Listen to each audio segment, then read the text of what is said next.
Salutations, this is Dr. Fables. Let's start with some minor housekeeping matters, shall we?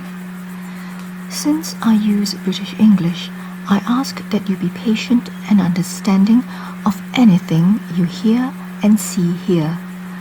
I must say this because I have had the unfortunate experience of people being very offended at what they deem to be incorrect accents, incorrect pronunciations, incorrect usage of words and phrases, incorrect definition of words, incorrect spelling, and so on.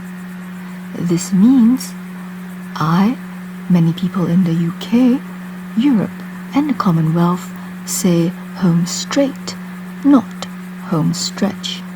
Why do we say home straight? Well, it's because it conveys the meaning that home, that is, the end goal, is straight ahead, and therefore very close. We also say spelt, not spelled. I believe spelled, as in S-P-E-L-L-E-D, is the past tense of spell in the Americas. But to people who do not use American English, the past tense and past participle of spell is spelt, that is S-P-E-L-T. You have to look at the context of the word to understand whether it's the past tense or past participle of spell, or you are referring to the precursor of modern wheat, spelt. Both are equally correct and valid, that is, spelt or spelled, as long as used consistently. I say aluminium, not aluminum. The difference in spelling in this word in US English and British English has cultural and historical roots that I shan't go into. Please look in a dictionary to see the difference. I say disorientated, not disoriented. Please look in a dictionary once again, and you will see that disorientated is the correct British English usage, which is common in not only the UK, but also Europe and the Commonwealth. I say Z, not Z. See the link in the description box that will explain why these pronunciations differ. I say snigger, not snicker.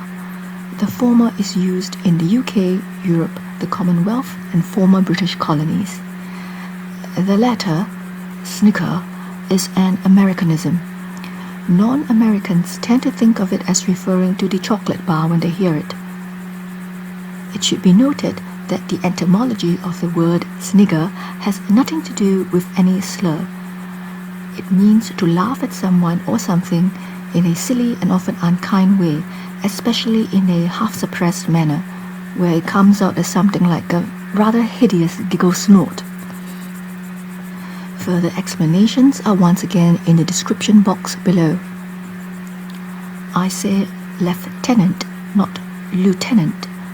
The former is common usage in the UK, Europe, Commonwealth, and former British colonies.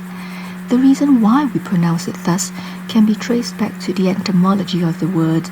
It is made up of two Latin words, locum and teneris, whereby locum means standing in the place of something or someone, and teneris means holding over. So, lieutenant means someone who stands in for a person of a higher rank or status to hold the men, the company, the group together. Many European languages evolved from Latin. French is one of them. Fast forward a few centuries from the Roman Empire, and locum becomes the French word lieu, that is L-I-E-U, which has been co-opted into English as well. The French meaning of lieu, like the English, in lieu, meaning to stand in the place of something. When the Anglo-Saxons first heard French, when William the Conqueror and his men arrived in England, the term must have seemed odd to the local Anglo-Saxons, as they have never heard of it before. Now there are two theories as to why British English speakers use lieutenant. The first is that the Anglo-Saxons heard it with a nasal slurring and perceived it as a V or F sound between the first and second syllables. And so that's why they went with the left sound when saying the word le. Indeed, Middle English, spoken and written from about 1066 to the 15th century, spells it as L-E-U and L-E-V and L-E-U-F and other variants along those lines, which shows both pronunciations were used back then.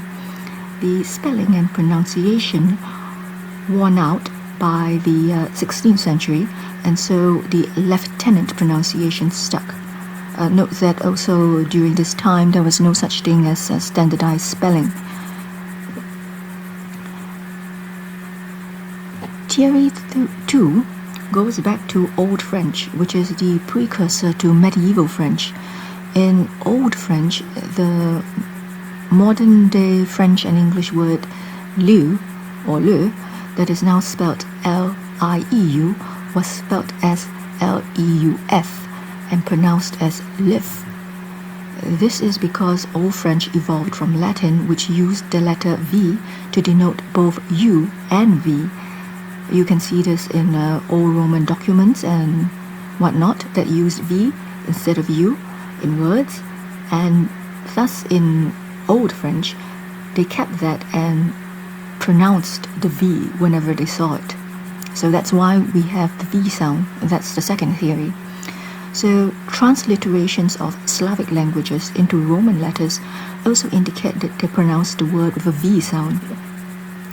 So that's why some of us in the world say lieutenant, while friends in the Americas say lieutenant. I spell defense with a C, not an S, like many English speakers in the UK, Europe, Commonwealth, and former British colonies. If you look it up in a dictionary, you will see that this is the case, and this is true, and spelling with the S is used predominantly in the Americas. Likewise, people within the UK and the Commonwealth also spell words like colour with a U before the R. We spell program as P-R-O-G-R-A-M-M-E, but people in the Americas omit the final M-E. A quick look in any dictionary will show that such spellings are correct in British English. It is not wrong, it is simply different and just as acceptable as is the way our American friends might spell things. Then there are words with completely different definitions.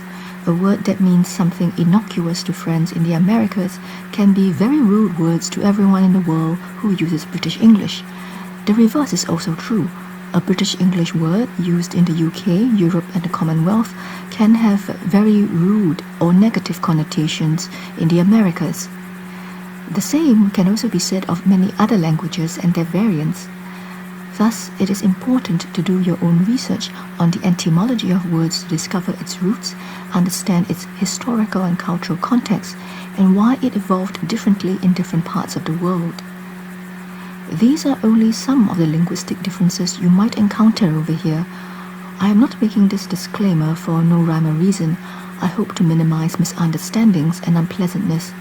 Please do not say that variant you do not know is weird or stupid or backs words or outdated or isn't real or can't possibly exist. Please do not say that the variant you use is better, more legitimate, more valid, and the only correct form of the language. It is simply different. Kindly try to understand that just because you don't know something doesn't mean it's stupid. Just because you don't know about it or never come across it doesn't mean it's made up and can't possibly exist. Just because you don't like something doesn't mean it's stupid.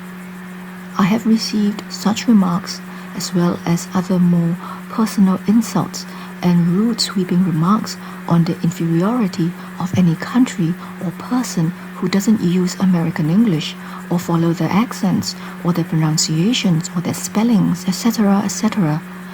I am not going to Americanize myself to suit you because it is unnatural to me. and I don't expect you to stop being what you are, because you are naturally the way you are. You're jolly good the way you are, however you are, wherever you are, and whatever you are. Please also do not abuse, disparage, or discount anyone who does not share your opinions or your variant of the language. Please do not vociferously demand that I or others adopt your ways or your variant of a language, and add that I and others not like you, who do not read words like you, who do not spell like you, and so on, deserve to have a horrible fate for not doing so, which has unfortunately happened to me and people I know, both in person and on the interwebs. I am not compelling you to use a variant of a language you don't know or dislike or have never encountered before. I am only asking you to accept that differences exist, to be tolerant about them, to respect them, and try to understand that there are many other perspectives in the world. Should you doubt that I am speaking the truth on different pronunciations, phrasings, spellings, stresses, etc. between American English and British English, please conduct your own research, search the internet, and consult online dictionaries. I crave your tolerance and understanding when you hear words that sound alien, funny, and incorrect to you. I hope that you exercise the same tolerance and understanding in your real life as well. For now, fare thee well. Thank you so much for listening. I shall see you when I see you. Stay safe and take care until then.